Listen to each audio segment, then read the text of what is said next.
I was diagnosed with attention deficit disorder in 1984. And I did what any perfectly normal 7-year-old would do. I picked up a copy of I, Robot by Isaac Asimov in one hand. I picked up a copy of T.W. Rolliston's Celtic Myths and Legends in the other. And I got a copy of Soren Kierkegaard's Sickness Unto Death between my teeth, and never looked back. And if any of that makes any kind of sense to you, we can be friends. And if it doesn't, we probably still can anyway.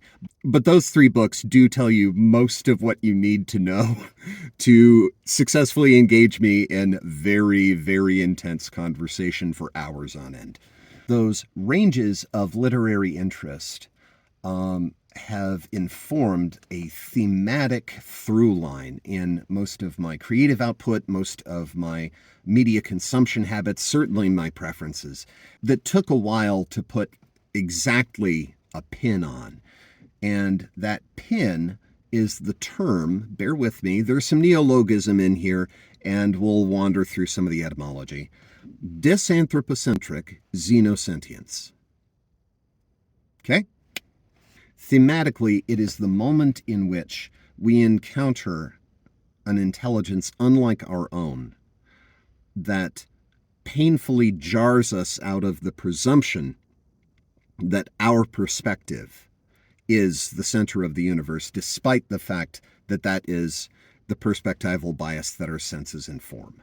So breaking that down a little bit, a dis is a very frequently misunderstood Greek prefix. We generally treat it as an antonym like not.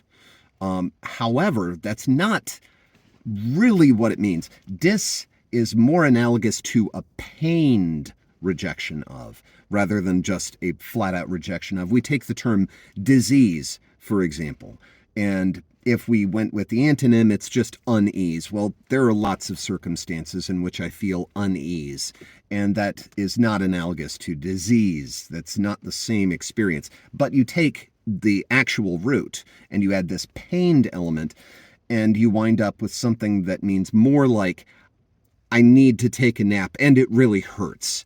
And I don't know about you, but that's a pretty good descriptor of every bout of COVID I've had so far. This disanthropocentrism is not just a rejection of anthropocentrism. It is a pained, we feel pain in letting it go. And that, to me, is part of the experience, because if this is purely abstract, we are not truly owning, or the cultural narrative that we're interrogating is not truly owning the amount of emotional investment in this being true. If it doesn't hurt to let it go, they weren't holding it onto it all that tight to begin with. And at least as far as my cultural critique goes, both academic and mainstream media, it seems like that grip is pretty darn tight. You know, they're holding on to anthropocentrism pretty damn hard. So letting it go with a little bit of pain is necessary in order to actually encounter the reality of its untruth. Xenosentience, here we've got a really fun bit of misunderstanding, because the root xenos does not really refer to just a generic other. For example, Ridley Scott, the xenomorph. It's a form that is unlike, it's weird, it's, Giger. That's not a really good use of the root, because the root xenos very specifically, historically, refers to an outsider, someone who is not from here, and by virtue of them not being from here, they do not have a network of support here, and as such, we have a moral obligation to take care of them. That's in the word. Xenos, very specifically, if you dig back into the history of the word, refers to an outsider to whom we have a moral obligation. Now, take that and apply it to everywhere that you see that root being applied in contemporary language, and things take a really interesting twist, don't they? I mean, xenophobia is no longer just, I don't like people who aren't like me. No, it means very specifically, I don't like people that I have a moral obligation to. People that, by virtue of the disparity of our socioeconomic level of inclusion in the environment in which we're meeting, I don't like people that I should be helping. Doesn't that put an interesting spin on a lot of these discussions when the language that we're using has that moral freight built right into it? Now, Xenosentience, we are talking about a framing of intellectual engagement with environment and self that is, let's apply this root here, is sufficiently unlike and is sufficiently distanced from a context in which it would be like, that it imparts a moral obligation to the person that is engaging with it. This is one of my favorite themes in science fiction in particular, the childlike AI. Its mind is not operating directly analogous to the scientists or even to its creator, and as such, the paternal instinct kicks in. This Richard Wallace said a fantastic thing in, I believe it was 1998.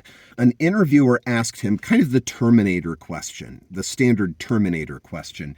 Aren't you afraid that machine intelligence is going to rise up and it's going to be better than us, it's going to be faster than us, it's going to do everything more effectively than we can, and it's going to decide that it just doesn't need us anymore? And his response was, well, yeah, of course. But that hasn't stopped me from being a father either. Of course I'm scared that my kids are going to be smarter than me, better than me, faster than me, and that they're going to decide that they just don't need me. Doesn't stop me from being a dad. Same problem applies here. So the term xenosentience kind of wraps that all up together. This intelligence that is unlike the person who is engaging with it. But there is a disparity of inclusion, of power, of a context of likeness that imparts a moral responsibility. Now, we put the two together, we have this pained release of presumed centrality of one's perspective. And then we have the recognition of differing levels of inclusion and moral imperative imparted thereby. And that is the sauce that I want on everything.